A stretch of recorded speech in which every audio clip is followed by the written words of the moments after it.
Hi guys, as you know, I make a lot of videos out with my son, showing the things we do and him out in public. But to get a better understanding, I should probably let you know the progress that he's actually made, where he came from, where he started. He had difficulties from the beginning. He had a rough childbirth. The umbilical cord was wrapped around his neck. He had a bowel movement in the birth canal. Then the dummies at Kaiser put him in the incubator and didn't put the thermometer part in, and he got overheated at birth. Um, he had a cyst on his chest that he had to have surgery for and removed at a very young age, when he was a toddler. And he had really bad eczema. I'd say going back to 2.5, 3 years old.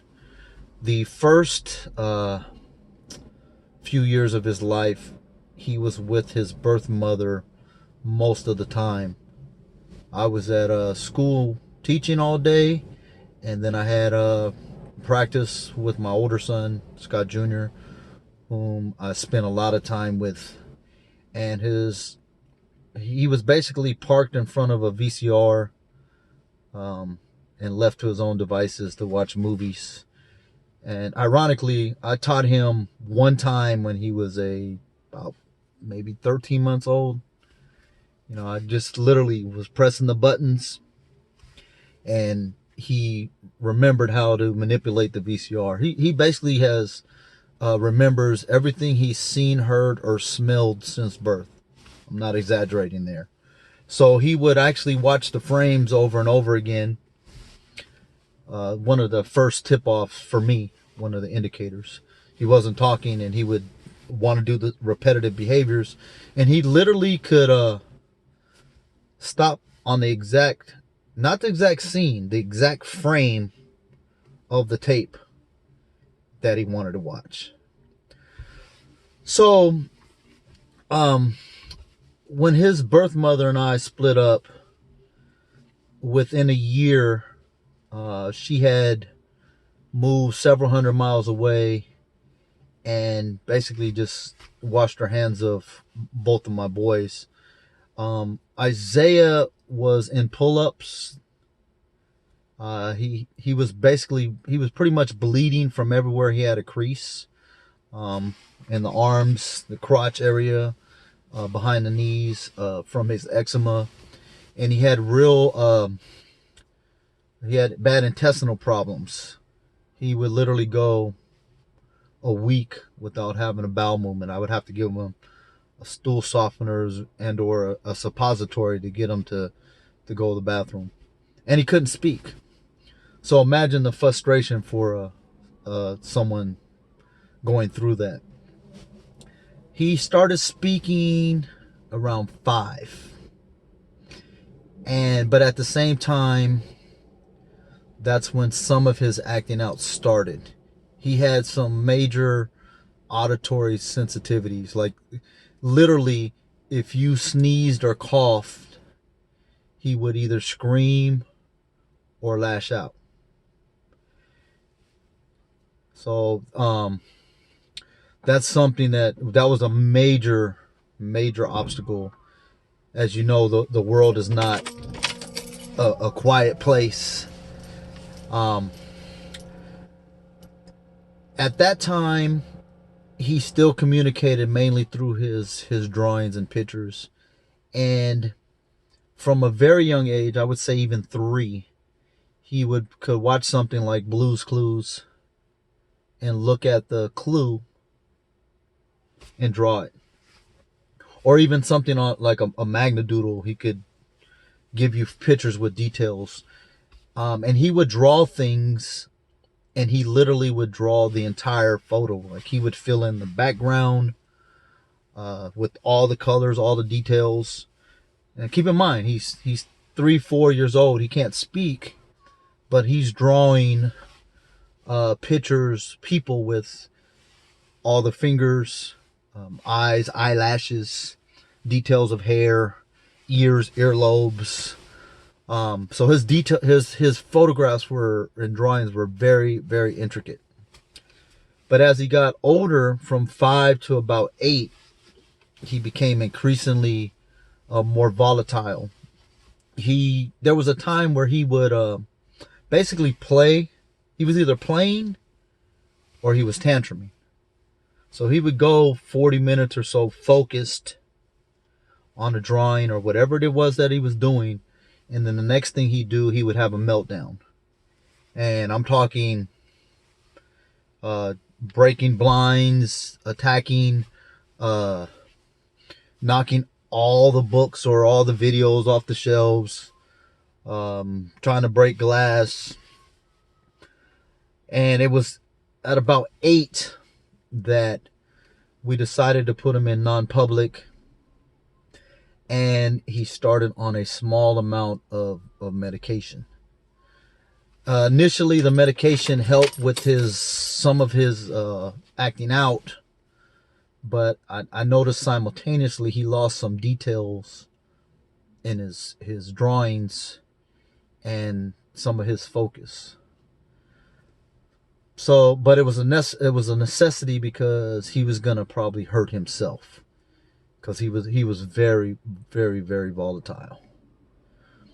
So he went to non-public, but the problem was he got more attention, but he had some separation issues, because he spent so much time with his birth mother when he was young, and then she was basically out of the picture, and the only people he was around on a regular basis was my dad, who was our babysitter, myself, his older brother, and his teacher at his non-public school, who was male.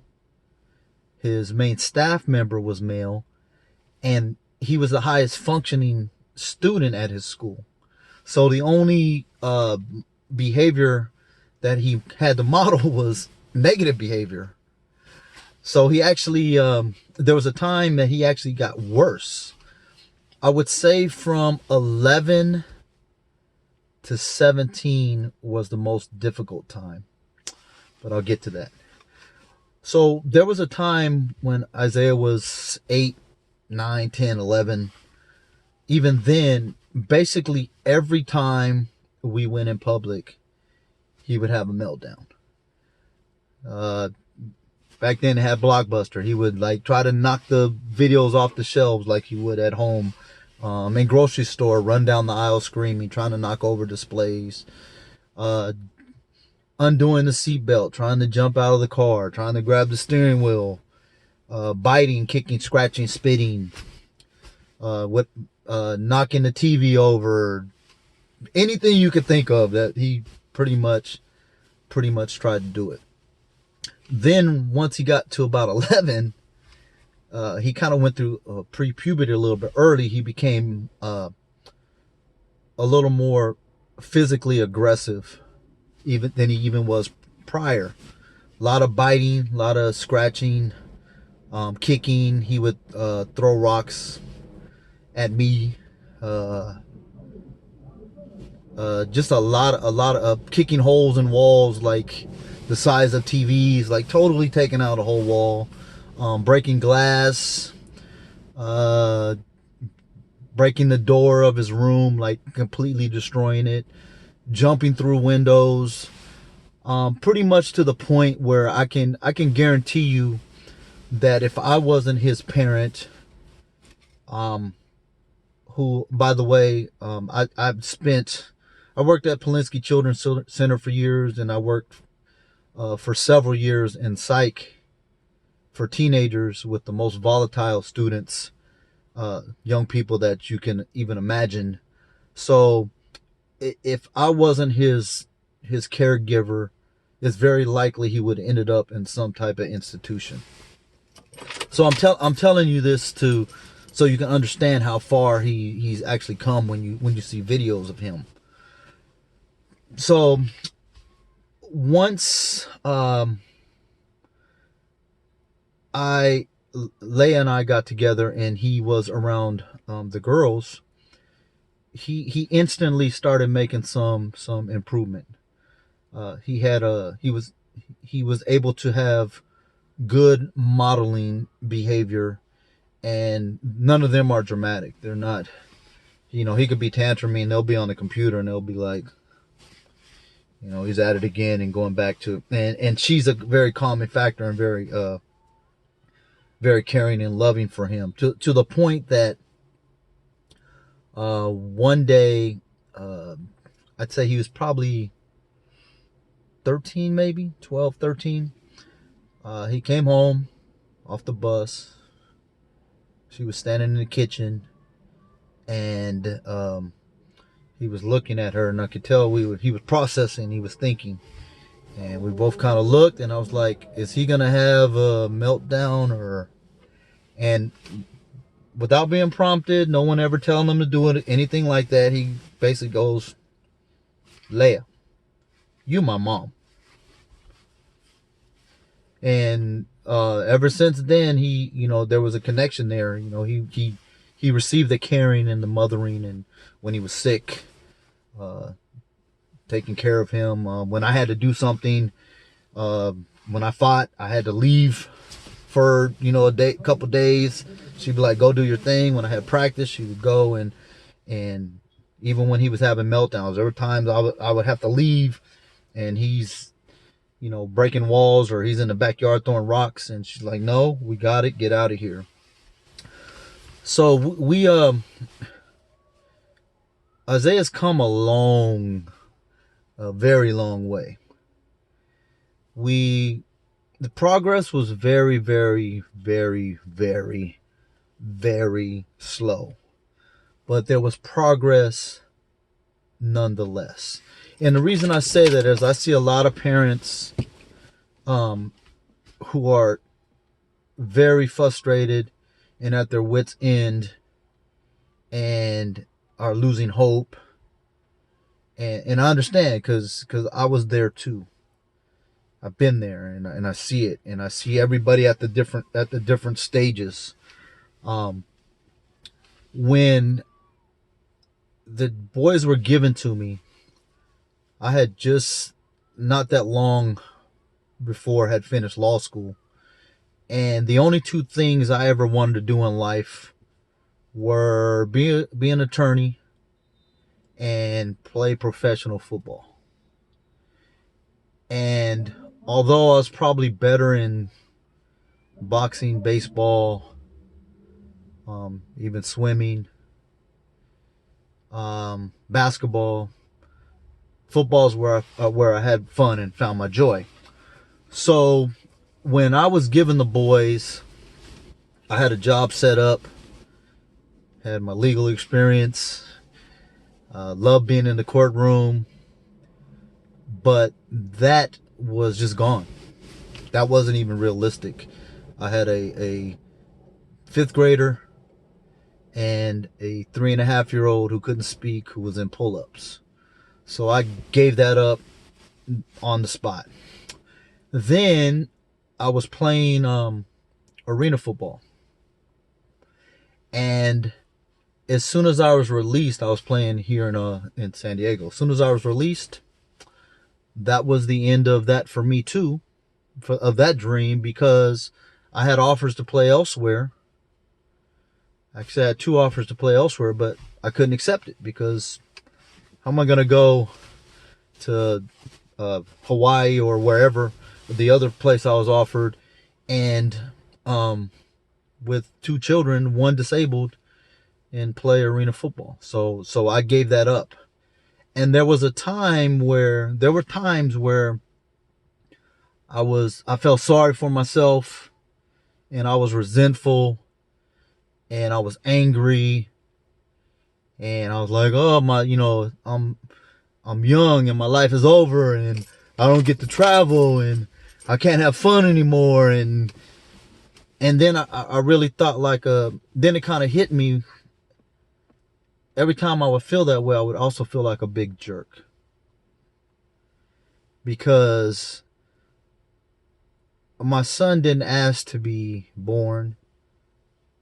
he didn't ask to be autistic, and I would really feel low, not depressed low. I would feel like embarrassed that I felt that way when my son will never be by himself. Will never can never have a driver's license.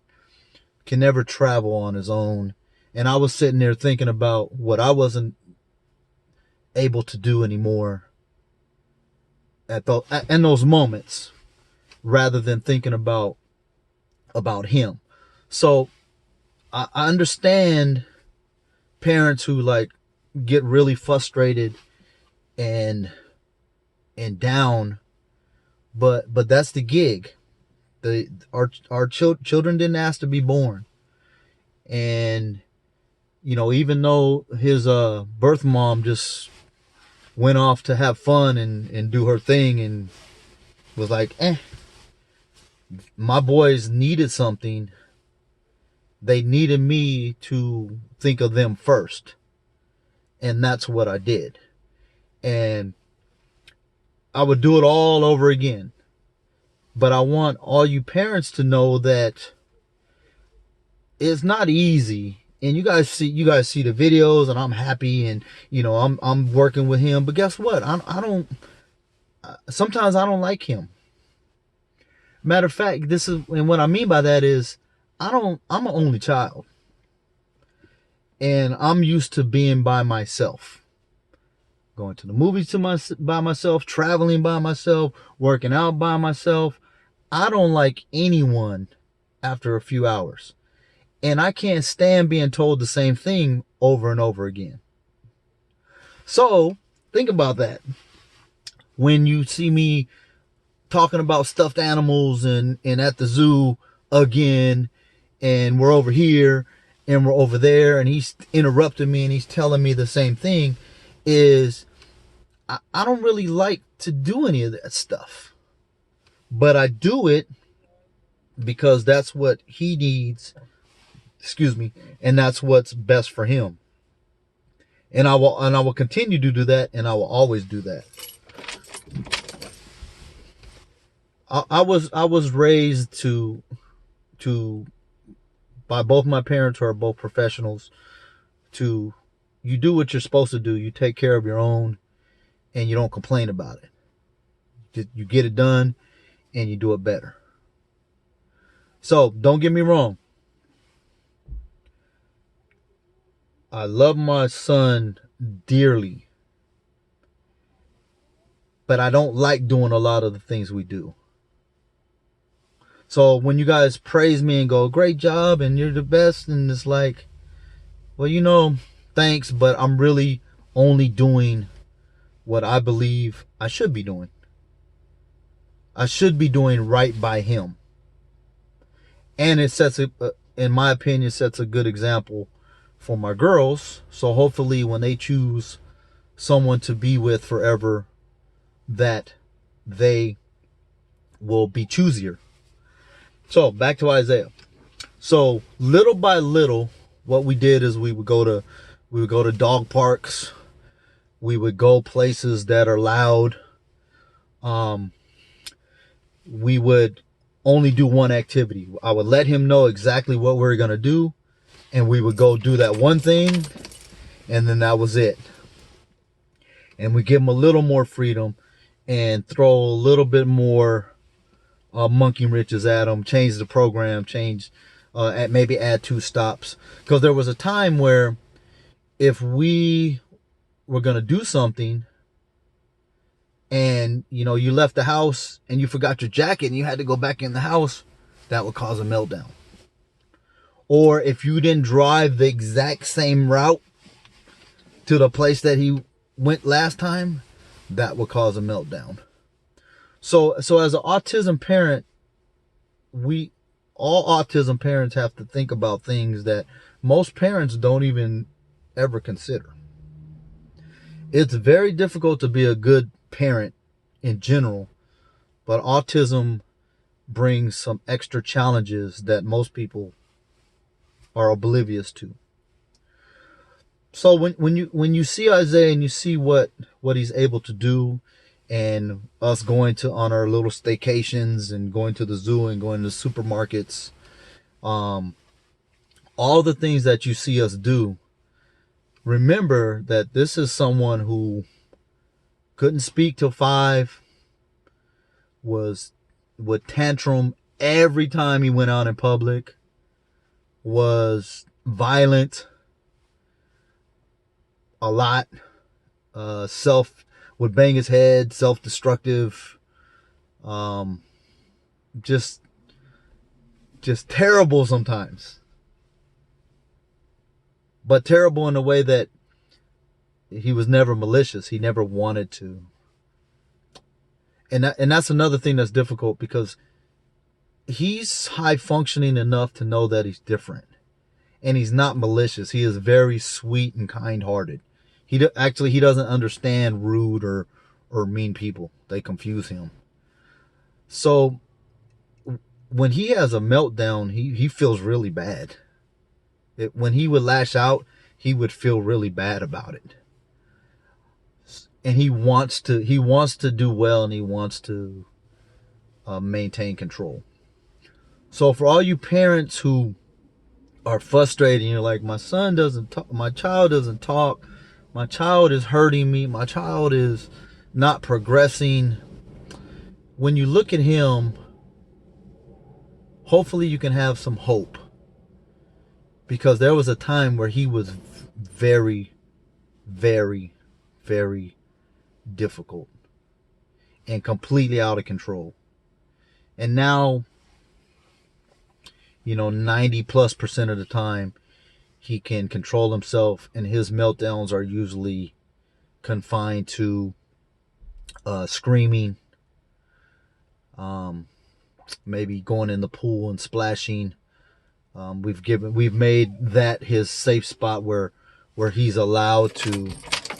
We've taught him that he can go in a swimming pool and splash around and put toys in there, because that's an all right outlet to get out his aggression, rather than lashing out at someone or breaking things.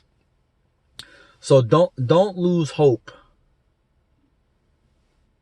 Stay the course.